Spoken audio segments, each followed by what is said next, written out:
za kiwango cha basari ili kukidhi hitaji kubwa la wanafunzi la ufadhili wa elimu.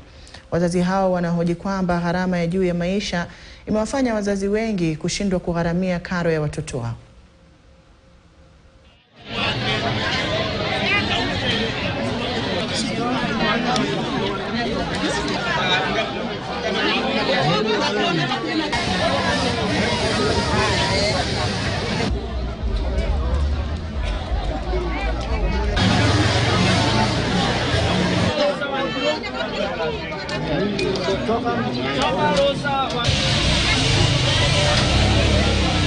Watu wamejitokeza sana.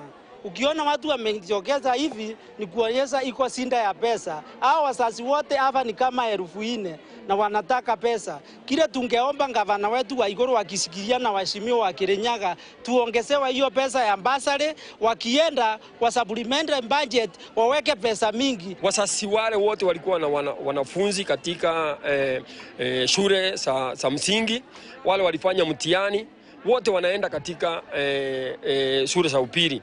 Hakuna mtoto anaachwa nyumbani, na hiyo ndio maana unaona kila mzazi amejitokeza kuja kutafuta kile kidogo kitapatikana kwa mheshimiwa. Mwaka huu basari nimeongezea milioni 2. Mwaka jana tuligawa milioni 4, mwaka huu tutagawa milioni 6. Na ndio maana nilisema sitapeana forms zangu mapema sana mpaka ningojea wale watoto walikuwa wanajiunga na kidato cha kwanza wa report wapate namba ya usajili ili waweze pia kunufaika kutokana na hii pesa ya basari.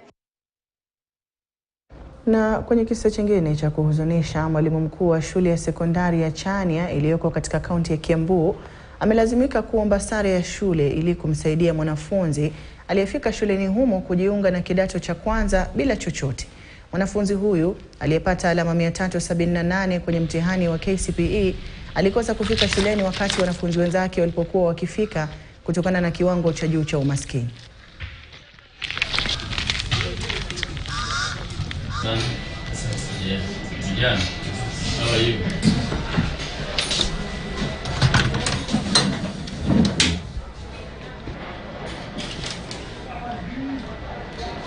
Nashukuru bwana principal wa MP Chania Boys High School kwa kunisaidia, kwa kuninunulia uniform ya shule. Tuliweza kufika na tukalakiwa na tukakubaliwa, na kama vile mnavyoona ameweza kupewa uniform, amepewa vitabu na hata matandikio za kulalia. I found that they had a phone number. I called the father of the boy and he said he's the father.